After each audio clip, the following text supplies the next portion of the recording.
agronomy economics program at the University of Kentucky, and why not take advantage of something that's that close to you? And so without further ado, I'm going to introduce to you Dr. Greg Halich, University of Kentucky. Thank you. A couple quick notes here. Just one, I spent a chapter of my life here in Virginia, so I did my graduate work at Virginia Tech. It's not on, huh? Is that working? Excellent. What I said is I spent a chapter of my life here in Virginia. I did my graduate work at Virginia Tech and consider that some of the best years of my life, so I'm glad to be back here. Another thing I want to quickly mention here is that when I agreed to do this presentation, I was thrown with a bunch of topics like, wow, they're going to give me the whole day to present here. And I was informed that I had about 50 minutes. So I'm condensing a lot more than what I would typically like to in this presentation.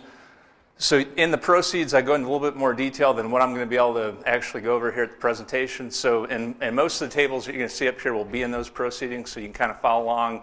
If you have additional questions, feel free to, I'll be here all day. Feel free to contact me at any point there. So let's get started. I like to ask a lot of questions. So we'll start here, and just to kind of heads up I'd like to throw out trick questions there. So true or false, simple question. Every extra day that we graze will be an extra day of increased profits. True or false? So quick show of hands, true? How about false? The answer is it depends. Like a lot of what we're going to go over in economics, it depends. But as a general statement, that isn't, you couldn't say it's true. I'll show to you that there will be situations where that will not be true. That doesn't mean in general it's not true. But let's look at a couple specific situations here. So let's say our base situation is, let's say we've been pushing the envelope on extended season grazing. We're feeding hay just 60 days out of the year, so far lower than the average, as Jim showed. To do that, we're using about 2 acres of pasture per cow. Let's say we change that system, so we're really pushing that envelope. We're down to 15 days of hay feeding, but it's taking us 3 acres of pasture per cow to do that. Is that going to increase our profits? It will in one situation. That situation is if we have a very low profit per cow to begin with in that base situation, and our feeding costs are our biggest costs. In that situation, it would probably do that. If we have a very high profit initially in that base situation on a per cow basis, the only way we're going to get to this is we're going to reduce our stocking rate, right? We're going to have to get rid of some cows. So if our profit margin is really high to begin with, it may not necessarily be true that we'll increase our profits by doing that. The answer is it depends, but we've got to know where we're at and what the costs of grazing relative to our alternative feed, which is going to be hay here, to be able to make that assessment. And it also is going to probably depend on what that alternative source of feed, what the value of that is. It's probably going to make a difference if hay is at $100 a ton versus $40 a ton, right? So keep that in mind. Now that said, grazing typically is going to be cheaper than feeding hay. Again, typically. I like to think of extended season grazing as, I like to use the analogy of picking fruit from a tree. Think of you're picking fruit from a tree, right? You're going to get the low-hanging fruit initially, right? That's going to be the low-cost fruit. It's easy to pick. You don't have to juggle around up in the tree or balance yourself. You're very efficient when you're on ground level, right? Think about what we do next. We start getting up on our tippy toes, picking the fruit, right? Our efficiency is going to drop a little bit. We get all that fruit. We've got to jump up in the tree now to pick that fruit. Is your efficiency up in that tree going to be as good as is down on the ground? No. Your cost is going to increase when you get up in that tree. Doesn't mean it's going to be more expensive than feeding hay, but we need to know what that cost is to compare it, right? If we don't do that, we don't really know what's going on. So think of that analogy as we go through this. First of all, another question, what do we mean by grazing costs? It seems like an obvious question, but it really isn't, because grazing costs means different things to different people. Let me define what I mean by grazing costs. First of all, which probably most people think of as the pasture maintenance itself. And we'll go through all these in detail here. Fencing and land, two big costs that are often ignored. And the last one is labor, again, often ignored. I like to lump the middle two together in what I call a pasture charge, and I'll talk about how I like to go about determining that. But these are what we're going to look at when we talk about pasture costs. Before we do that, let's define some baseline assumptions, and I'll kind of use this throughout the presentation. So let's assume that we've got 2 acres of pasture per cow, and let's assume that each acre is giving us 125 grazing days per cow. So multiply that by 2, we're grazing 250 days out of the year, and we're feeding hay for about 115. Seem reasonable? That's what we use pretty much as our baseline scenario.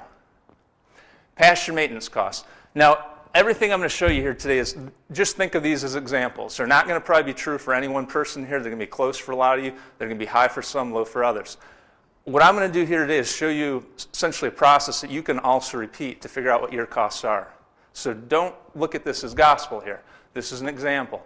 So I've got fertilizer, and this is all going to be on a per acre basis. I've got fertilizer at $25 an acre. That obviously would not be using nitrogen fertilizer. That would just be putting P and K down occasionally. So if you're doing $100 of P and K every 4 years, if we prorate that on a per acre or per year basis, it's $25. A little bit of lime, a little bit of seeding, a little bit of bush hogging, and total costs are $44. Again, think of this as an example. I spend less on fertilizer on my farms than what I'm showing here. Soil scientists don't like to hear that. They're going to tell me it's going to cost a little bit more than that, but I'm probably higher on seeding and mowing than what I'm showing here. So again, think of this as an example. All right, if we take that $44, divide it by our total grazing days per acre, that will give us our cost per grazing day. So if we divide 44 by 125, gives us 35 cents per cow day. Does that make sense? And if our cost was, say, $25 instead, divide that by 125 grazing days, gives us 20 cents per grazing day. All right, so again, you can use the same system to try to figure out what your actual grazing, your pasture maintenance costs are also. Let's look at fencing and water infrastructure. And when we talk about this, and Jim brought this up in his presentation, and this is going to be true not just for the pasture, but even more so for the haymaking equipment, fixed costs are huge, are in most cases the biggest cost of both grazing and haymaking. When I say fixed costs, there are more than this, but I'm going to focus on 2 specific ones, and that is depreciation, which most people probably understand, and also interest. So think about fencing systems. We put in a $30,000 fence around a pasture. We're hoping that's going to what? Get us 25, 30 years total lifespan? So at 30 years, that would be what? 30,000 divided by 30 years, $1,000 of depreciation per year, right? And just a quick note, when I say depreciation, I mean real depreciation, not IRS depreciation. Because according to the IRS, how quickly is that fence going to be fully depreciated? I think it's 7 years, 6 or 7 years. So in other words, I'm hoping that fence is going to last at least 20, 23 more years after the IRS thinks it's depreciated, right? So keep that in mind. Interest, a lot of people ignore interest, but if I put $30,000 in the fence, if I take a loan out, obviously I'm going to have interest on that, but even if I take that out of my own account and build a fence with that, there's an opportunity cost to that $30,000, right? Now, the last couple of years, you can say, well, you're not going to probably get much of a return on that. But historically, I would hope I'm getting at least 4, 5, 6% return on that $30,000. So we're going to count for interest there. So let me ask another question here. Think about your fixed costs on a per acre basis for your pasture. And I'm going to ask you to, just by a raise of hands when I'll announce each one, try to guess which one you think yours is applicable. Now, when you do this, don't think about if you put a fence in 25 years ago, what it cost that time. Think about the replacement value today. So on a per acre basis, who thinks it's around $2 per acre per year? Raise your hand. How about 5? How about 10? A few people, $25. Probably around, it's going to vary, and I'll show you that, but probably between $15 and upwards of $40 per acre per year. So let's look at that. I like tables. So let me explain what's going on here. So up on the top, we've got the size of the pasture, because the larger size of the pasture, the lower cost per acre we're going to have. On the left-hand side, we have cost per foot to construct that fence. So from $2 per linear foot to about $3.50 per linear foot. If you put in a good woven wire with maybe a high tensile electric on top, it's going to probably run you about $3 per linear foot, not including rock drilling, gates, etc. So let's pick $3 here, or $3 per foot. At 25 acre pasture, it's going to cost you about $35 per acre per year. Does that surprise anyone? A little bit higher than we thought. Now, as we go up in pasture size, 50 acres, that drops quickly, $24 per acre per year. 100 acres, we're down to $17 per acre per year. So the size of the pasture makes a big difference. And by the way, I'm assuming 30-year lifespan, 5% interest, and just in terms of the shape, kind of a rectangular shape. So that'll vary a little bit with other assumptions. Let's fill the rest of it, and you can kind of pick where you're at there.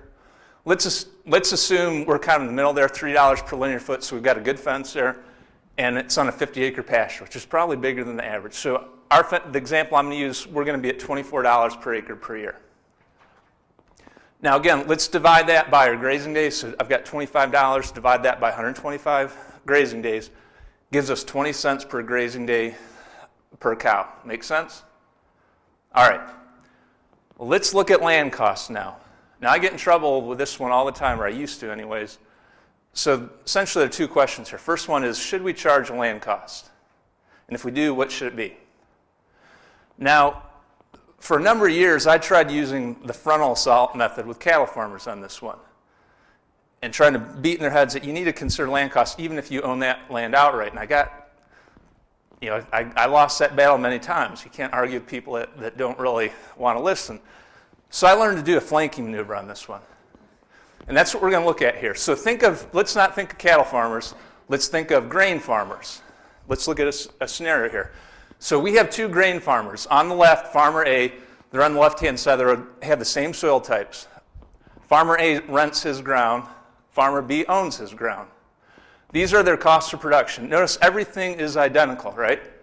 Their inputs, drying corn, machinery, labor, crop insurance, etc. Except for what? Land rent. Farmer A, because he's got a rent, he's going to have a $200 charge. Farmer B, because he owns his land, he doesn't think that's true cost. He puts in zero there, right? Based on those numbers, Farmer A, it takes about $4.60 per bushel of corn to produce at 150 bushel corn. Farmer B can do it for about $3.30 per bushel. According to the logic of these farmers, Farmer B is a much more efficient farmer, right? He can produce for about $1.25 less per bushel. Does anyone believe that Farmer B is a more efficient farmer here? It's just an accounting gimmick, right?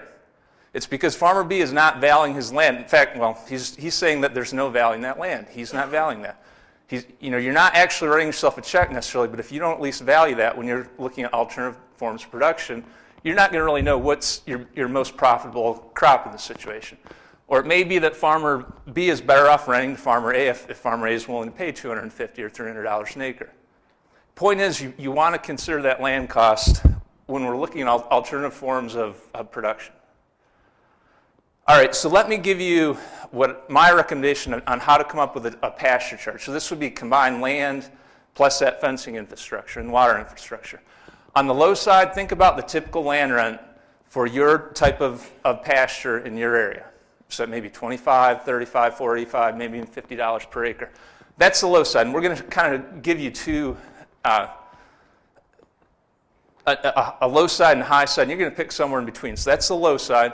The high side, so on the high side, think about starting at that typical pasture rent, and then having someone continually bid upwards until the point where you say, I will rent it out to you for that amount. So in other words, we start at $40, go up to $60, $70, $80. At some point, you're going to take their offer, right? For some people, maybe $75 an acre. For others, maybe $100. On my farm, it may be $125 per acre. But at some point, I'm better off renting it to someone else, right? That's going to be the high side. My recommendation is pick somewhere in the middle. That's your pasture rent. All right, so let's say that's $60 per acre that we pick. Again, divide that by 125 grazing days. Gives us a pasture rent of about 48, or pasture charge of 48 cents per cow grazing day.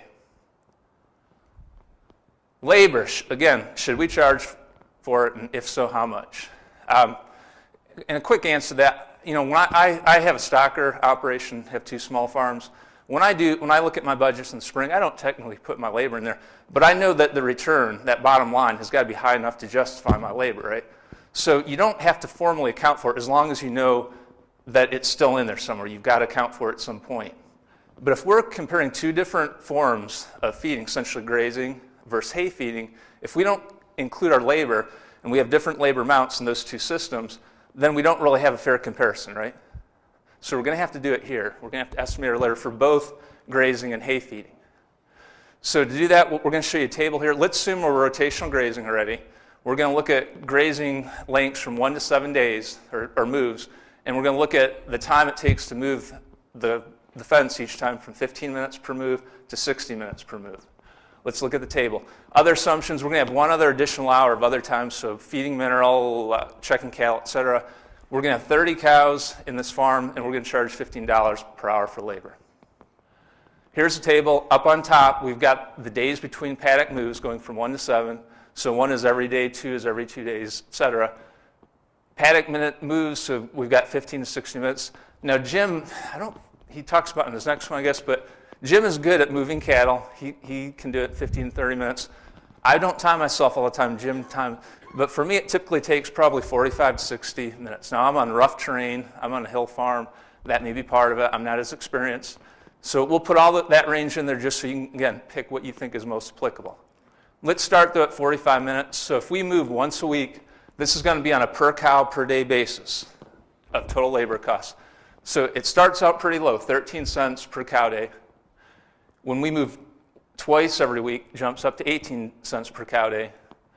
Moving every second day, it goes up 26, and it jumps up real quick, 45 cents per cow day if we're moving every day.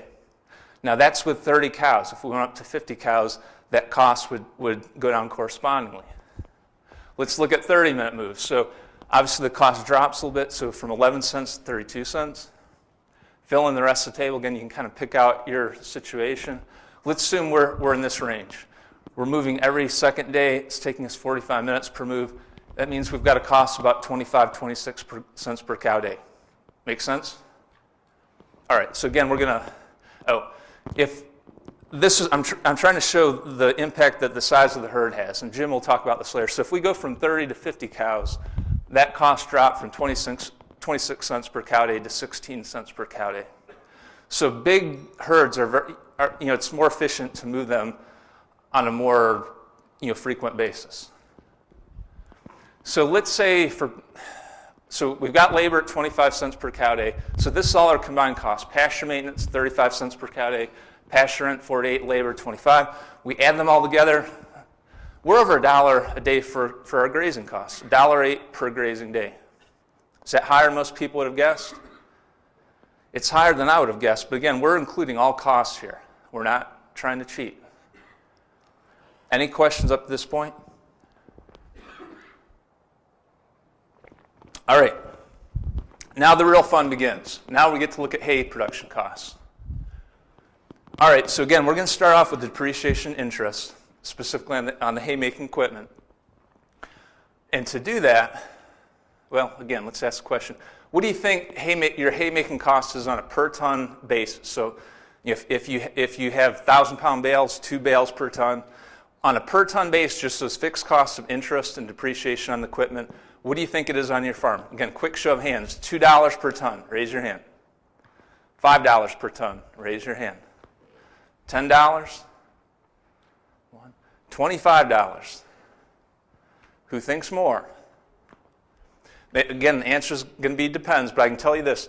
If you've got about 20 to 50 cows in your herd and you're producing your own hay, you're doing really good to have a fixed cost at that level. And we'll actually look at a few different scenarios, but just let me preface by saying that would be a good number for that scenario. All right, so let me show you a few situations here.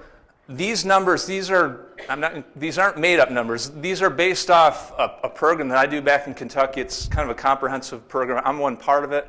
I do an entire session to this group just on fixed costs of production for haymaking. I'm using a little bit of artistic freedom here to summarize what we've done in those 3 years, or what I've done. But what the farmers do, this is my easiest program that I do. I don't really have to do a presentation because what I do is I tell them we're going to create a farm.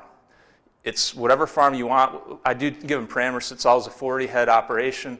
We're going to produce our own hay. And so they tell me the equipment they need, tell me how long they're going to keep it, and we figure out depreciation, interest, all that stuff. I do tell them that let's assume we're buying good used equipment, so we're not going to buy any new equipment because we do that, it gets ugly. But there are three situations we're going to look at, and we'll go into details on all these. First one's the high roller, which is probably self-explanatory, the tinker, and the hay buyer. So let's start with the high roller. And assumptions, these will be true for all of them. We've got a 40-cow herd. We're going to have 2 acres of pasture per cow. We're going to produce our own hay. And let's assume we haven't been pushing the envelope on extended season grazing, so this would be kind of typical in Kentucky. We're going to need about 100 tons of hay to get those cows through the winter. Sound reasonable? All right. The other thing that we do is we allocate those fixed costs by the cattle operation and the hay operation. And we're only going to do the hay. I'm only going to show you the hay operation here, but the reason we do that is because it's important to know if you have a problem, is it on the haymaking side or is it on the cattle making side? Because you could be making a lot of profit on one, losing some on the other, and the washes looks like you're not really, you're breaking even. You want to know where those costs and profits are. We're just going to look at the hay side. Again, let's start with the high roller. Now, this is a compilation of quotes I've heard from the high rollers over time, but essentially it's something like this. You are wasting your time with anything but the best equipment. Does anyone know something like that? All right, now I'm not going to say that there are no times in life when this motto isn't true. I've never been on a bighorn hunting trip in Alaska, and I'd like to someday, but if I am, I'm probably going to make sure I have the best quality boots I can possibly buy. Because if I'm up there at 15,000 feet and slip and fall, I'm probably dead. And if my feet get cold and I get frostbitten, I don't want to lose a toe or two. There are times when it's true. If you're a soldier in Afghanistan, you want a rifle that is, the mechanism isn't going to jam if it gets a little bit of sand in there. That's another time. Where's Jim at? Now, Jim used to do a lot of custom haymaking on his father's farm. If you're a custom hay operator doing 2,000 acres per year, and you have a breakdown that you're out for a day, do you think that might impact them more than a farmer with 30, 40 head of cattle? Jim, what would happen if you had a breakdown that cost you a day in the middle of summertime? The ripple effect is going to be 2 to 3 weeks out there before you are caught back up with your customer base. So in other words, for a custom operator, a breakdown is going to cost them dearly. They can't afford that. So would this motto maybe hold for a custom hay operator that's covering 1,000 or 2,000 acres per year? Yeah, it probably does. Does this apply for a farmer making their own hay for a 30 or 40 head operation? Not unless they have unlimited deep pockets, right? And we're going to look at that here. All right, so again, I've used a little bit of artistic freedom here. I'm summarizing what I've seen over the 3 years. And actually, so we're going to look at a battery of hay equipment. Again, this is good used equipment. I tell them nothing new. And by the way, this is probably on the low end side of the high roller. I've gotten this quote a number of times and from our county agents and even feedback last 2 days. And I only have 2 tractors here. Typically, when they do this, they tell me they want 3 tractors. Why is that? They want one hooked up to the mower, one hooked up to the rake, and one hooked up to the baler. So I'm even tempering a little bit from what I'm usually told. So tractor 1, and we'll just look at the first one here. Tractor 1 is probably 70, 90 horsepower front wheel assist, cab, air conditioning. So we're going to buy that at about $30,000. Again, not new, but a good used one. We're going to keep about 10 years. The ending value is going to be about $22,000, $23,000. And we're going to break that up between the cattle and hay operation based on hours, because it's used for both. And based on that, we can figure out what our depreciation interests are. Same for tractor 2. I'm just going to fill this in. We don't have time to go through all this. Just tell me if you see anything out of the ordinary. I've been told by our county agents that the baler mower need to be increased for the high roller. Those are low-end estimates. Anyone know people like this that have a 30, 40 cow operation? Not unreasonable for that high roller. All right, let's look at the cost implications now. So these are total. So this is our capital, total capital. This is just for the haymaking operation, not the whole farm, just the haymaking. So about $53,000. And this is on a per year basis, so about $2,700 in depreciation, about $2,000 in interest. That's at 4% interest. Total fixed costs of about $4,800. Now we've made 100 tons of hay, right? So the math is really easy. If we put this on a cost per ton basis, we've got $27 per ton in depreciation. Another $20 in interest, total fixed costs of almost $50 per ton. Now folks, what can you typically buy mixed grass hay on a per ton basis on? $50 to $60 per ton, somewhere in that range. let's be clear here. These are our fixed costs. They don't include any of our operating costs, right? No fuel, no bale twine, no repairs, no labor, no fertilizer, right? No, even if we're not putting nitrogen on, no P&K, no seeding, no nothing else, right? Just our fixed costs. Folks, this farm is set up for failure. They will never make money because those fixed costs are like an anchor on their operation. Regardless of how efficient they do on their operating costs, they'll never make a profit. All right, so this is probably the most important question that I'm going to ask you here today. So can the high roller save a significant amount of money, other way of putting it is increase their profit, just by reducing the amount of hay that they produce?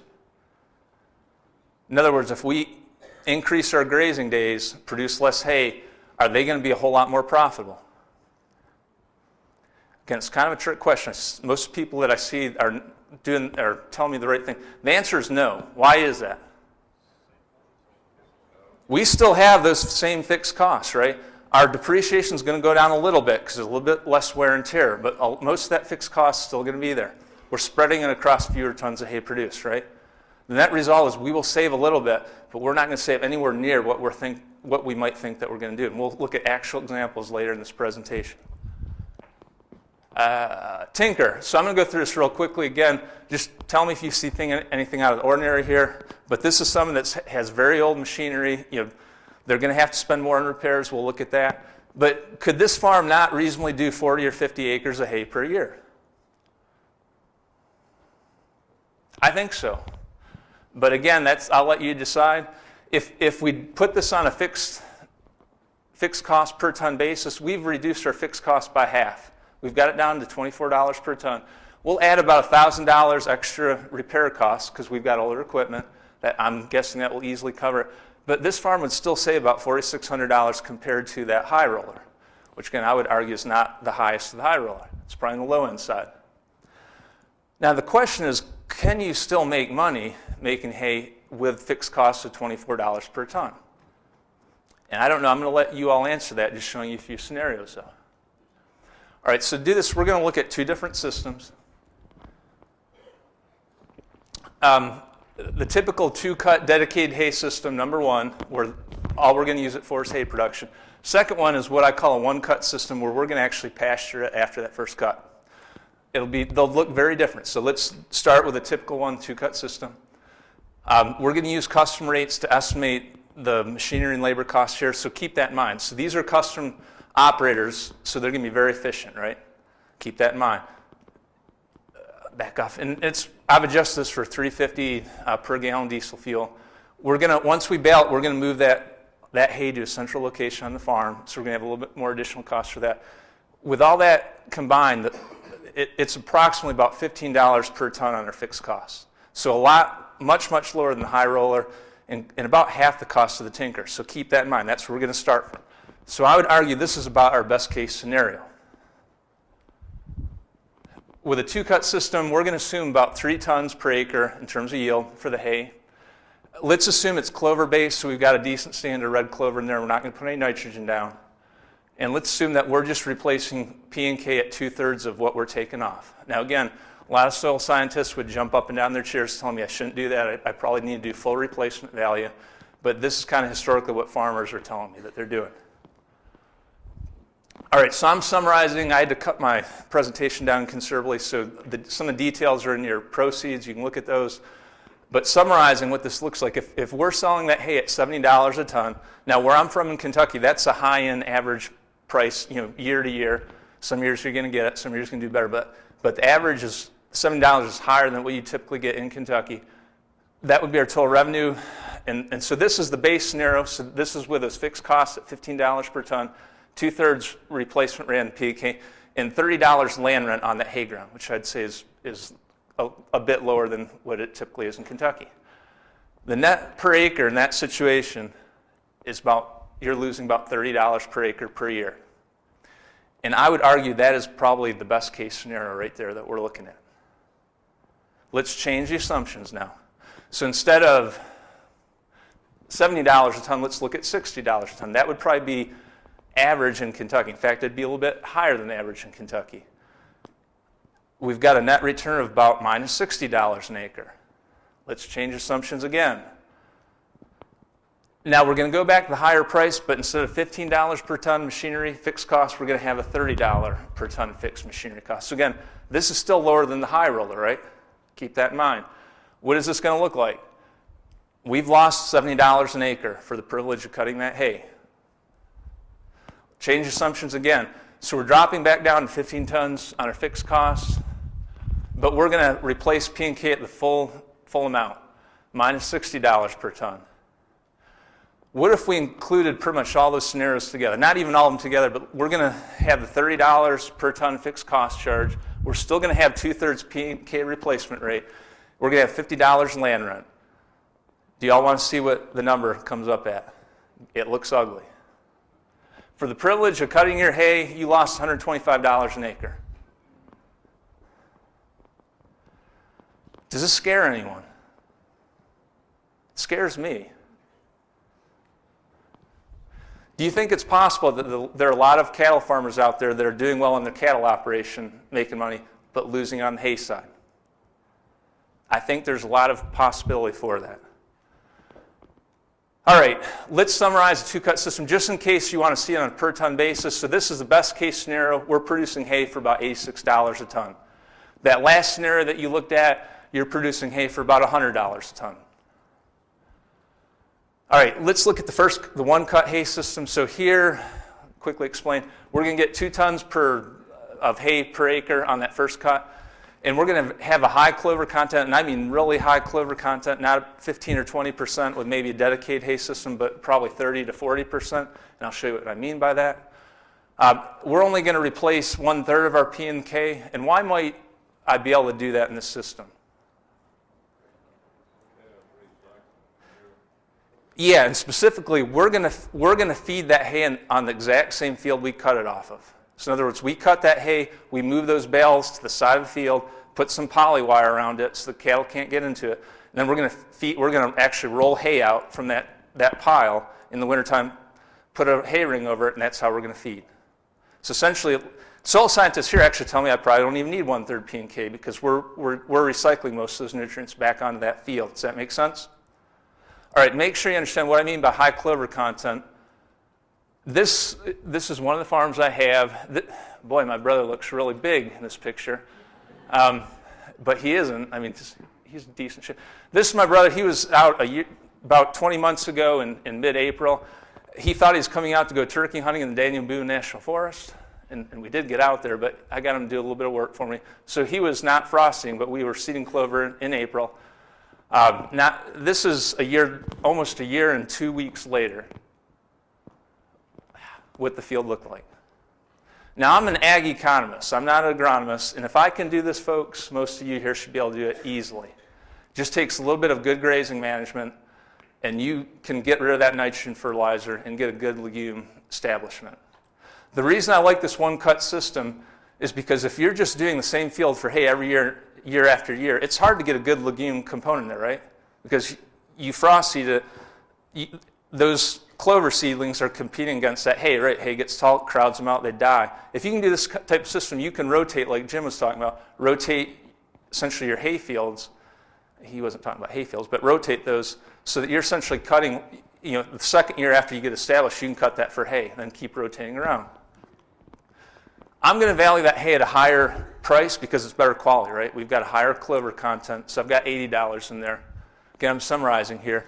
This system, we actually made a little bit of money, and I'm prorating the rent to $20 an acre per year because we're going to have the bulk of the season to actually graze it, right, and when we really need it. So I'm prorating the rent. Now, what if we only get $70 a ton? We're still making money, not a lot, but at least it's not negative, right? At least it's not negative. Summarizing the one-cut system, we're making hay for about $63 a ton. Still probably higher than we'd like to. Now again, a key thing here is we're doing it at that $15 per ton custom rate, which is lower than most farmers can do it. So I'd argue if you go to the system, this is a good system to get your neighbor to cut your hay for you. Pay him that custom rate to do it, and it will actually potentially work out. All right, what about buying hay? Just a quick slide. This was actually a hay sale in Kentucky just southeast of Lexington. And this was probably a little bit lower quality hay than typical, but not bad. We've got protein contents of, these are summarized by size, 8%, 8%. What did that hay sell for on a per ton basis? $46.51. Now again, I think this is a little bit lower than typical, but even good alfalfa hay, this is alfalfa grass mix, almost 16% protein. What did it sell for? $70 a ton? Folks, hay should not be this cheap. It just shouldn't. We've looked at the production costs. But as long as someone's going to make it and sell it to you for this, we're not holding a gun to their head, are we? Take advantage of it. All right, so if we buy our hay, we have the potential to reduce our total cost, but only if we get rid of the machinery, right? If we still have machinery and buy our hay, we still have most of those fixed costs. Keep that in mind. We've got to restructure those holdings. So let's look at the hay buyer, and I'm going to go through this real quick. We're only going to keep one tractor. We'll get rid of our big tractor. We've got a smaller one. We're going to use it to feed hay. I would argue you don't even need that. We get rid of the rest of our hay equipment.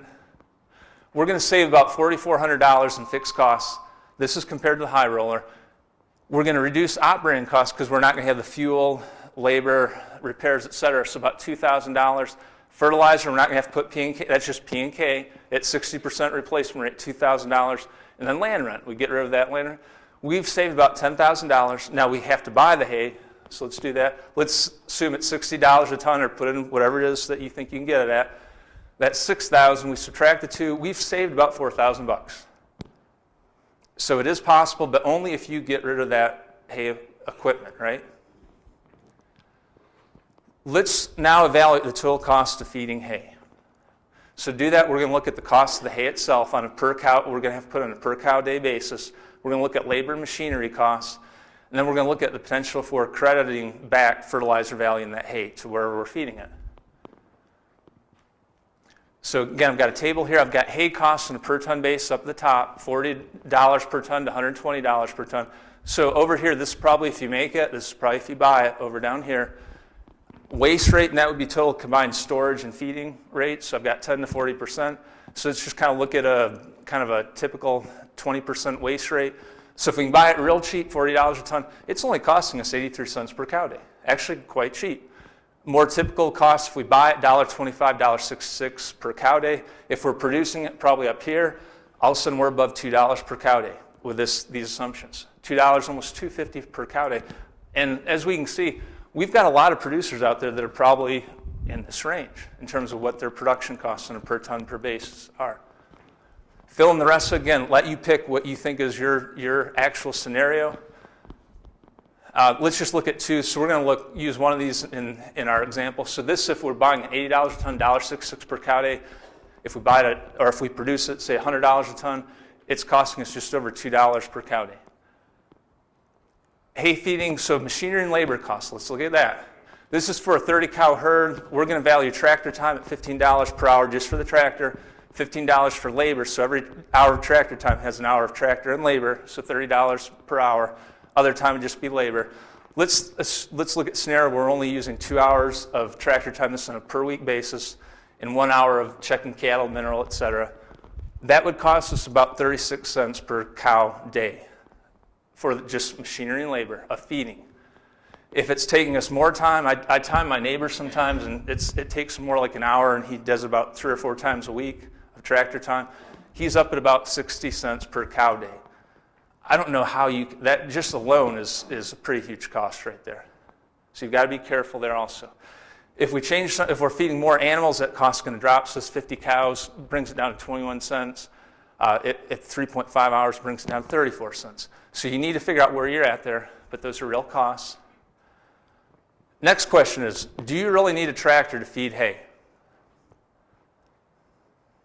A few years ago, I wasn't sure. I had an idea in my head of how to potentially do it, but until a year and a half ago, I wasn't able to actually try it on my farms. This is my system. Now, I'm not going to advise everyone to do this, and actually, we only rolled a few bales like that. But what you don't see here is when we cut this for hay in early June, we took all the bales off to the side, again, put that poly wire around it, and when we feed hay, we roll a bale or two out, put the rings on top. That's our hay feeding cost right there for labor and machinery. In other words, we've eliminated the machinery.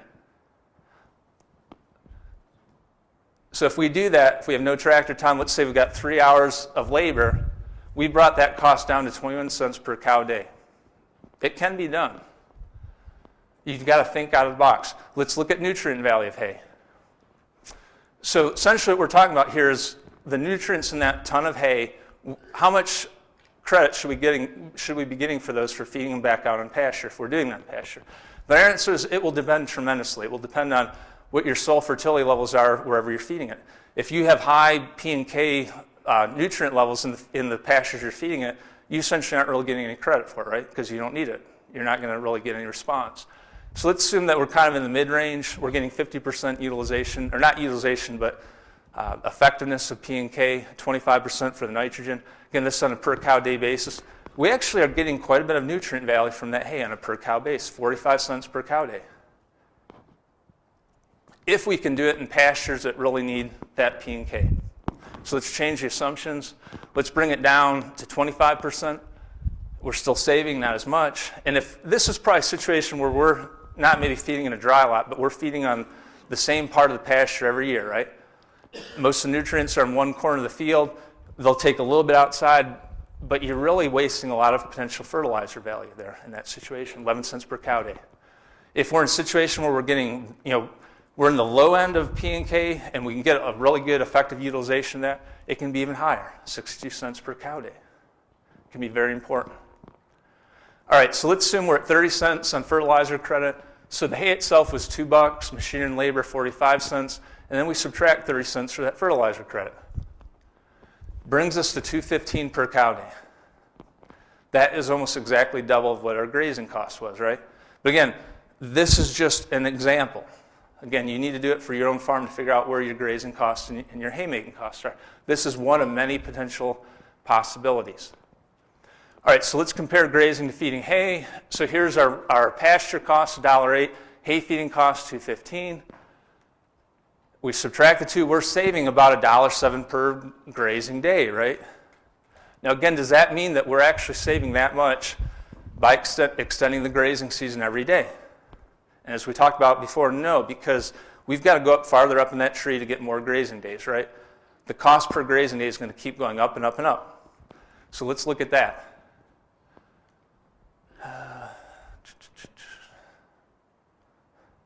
All right, so let's look at stockpile fescue, and this is what I would consider the next low-hanging fruit probably.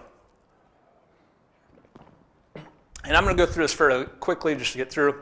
Again, look at the details and the proceeds, but I am adjusting for energy content, so stockpile has a lot more energy than typical quality hay. I'm adjusting for that. Then result is if we put down 50 units of nitrogen on that stockpiled field, and we're getting a 25-pound response in terms of dry matter per pound of nitrogen at 65 cents per unit, we're going to get about 39 additional cow days of grazing out of that acre that we stockpile. So that's going to be the additional benefit. Additional cost, that's at 50 pounds times 65 cents, about $6 for spreading it, application charge, brings our total costs up to about $38, $39. We divide our total nitrogen costs by those additional grazing days. That gives us the cost per additional grazing day for that nitrogen, for that stockpiling, which turns out almost $1 per cow day, 98 cents per cow day. So it's still a lot lower than hay, right? But it's higher than our initial grazing cost was. Because we've still got to add in our labor, and let's assume 30 cents per cow day. So our total grazing cost has gone from $1.08 to $1.28. Again, this is an example, but again, as we go up in that tree, the cost per grazing day is going to keep increasing.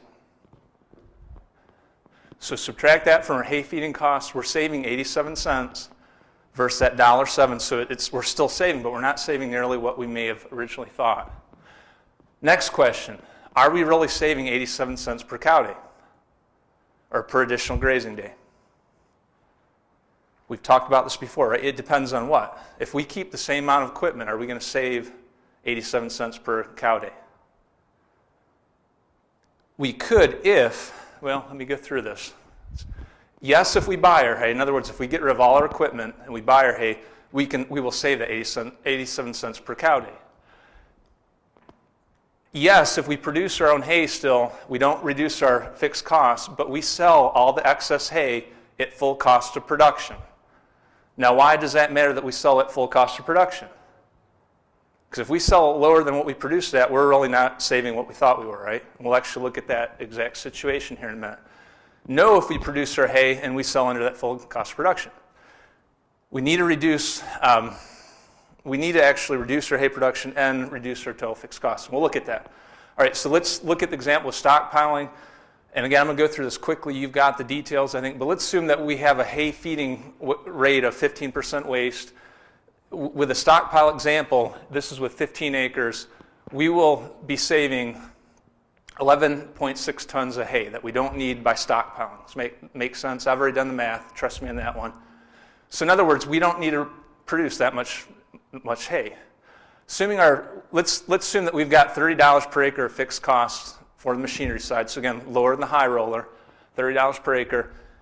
And I'm going through this quickly, but out of that, part of it's really fixed and part's variable, and just trust me on this. In other words, if we stop using equipment, there's a little bit less wear and tear, so it's not depreciating as quickly. So let's assume 2/3 of that's really fixed.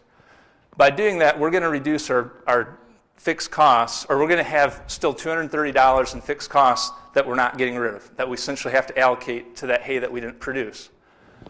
So if we do that, and the 591, that's how many additional grazing days we're getting by stockpiling fescue. So that's the 15 times the 39 cow days.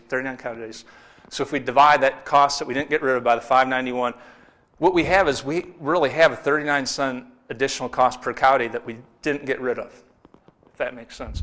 So we've got to subtract that from our initial savings of 87 cents per cow day. We really are only saving 48 cents in that situation if we didn't do anything to reduce our fixed costs. So we're really only saving about half of what we thought we did. Does that make sense? All right, what if the cost of nitrogen went up from 65 to 85 cents per unit? That's going to impact that savings, right? And I've done the math here already for you, but our savings now drops down to 23 cents, or half of what we thought it was before. The point is, the farther up in that tree we go, the less savings we get, right? And then we also got to account for, we need to try to do something about this fixed cost. All right, this part I'm going to go through quickly here. You've got the details and the proceedings. What they wanted me to do is look at different systems, specifically if we have some type of summer annual, winter annual combination. How can that potentially affect the profitability? So the short story on that is, if we have some type of summer annual, we can potentially either increase our stocking rate because we have more production in the summer, which is our typically limiting time, right? Or we can use that extra production in the summer to take some of our pasture out of production for the cows so we can stockpile it, right? So it can do two things for us. So we'll look at that. Again, I'm going to go through the details quickly. You've got them in the proceeds. Key assumptions. We are going to assume that we're making $100 per cow to start out with, because again, that will have impact on whether or not we reduce stocking rate or if we increase it. Let's assume we're buying all our hay to keep this simple, and we're doing that for about $1.50 per cow day of feeding cost. Our base assumptions are we've got 64 cows on that 100 acres. We're getting 214 grazing days, and we're feeding hay for about 150 days. Again, these are quick costs here. So to put in the sorghum, sudan, the warm season annual, it's going to cost a little over $200 per acre. Annual pasture maintenance on the base pasture, so what we looked at, $45 an acre, so a lot higher cost than our base pastures. The rye, another $90 per acre. Stockpiling, again, we're going to assume 65 cents a unit and that 25-pound response rate. Those are kind of the key parameters. I'm going to get through this quickly. These are kind of the rules for forage distribution. I'll let you look at those. But so we're going to look at two situations. One where we're just stockpiling by itself without doing anything with the summer annual. So we're just going to stockpile 25 acres. To do this, we're going to have to reduce our stocking rate, right? Because in the summertime, we're taking some acres out of production. We've got to reduce our stocking rate to do that. We reduce our cows down to 60. We reduce our hay feeding days from 151 to 126, and by doing that, we're increasing our net profit by about $500. So it's decent, right? Stockpiling can save money. And this is just one example. There are a lot of situations. Again, if this was replacing hay at $2 per animal unit, those savings would be probably 3 or 4 times what we're looking at here. So it's just one example. But what if we stockpiled, or what if we put 10% of our acres, 10 acres out of 100, into a summer annual, and then winter annual combination, and then stockpile half the remaining acres? So in other words, we have a lot higher summer production. We can increase our stocking rate, We can take acres out of production to stockpile for the fall and winter. We increased our stocking rate by about 78 cows. We reduced our feeding days down to 124. We increased our net profit by about $3,000. So it's something to consider.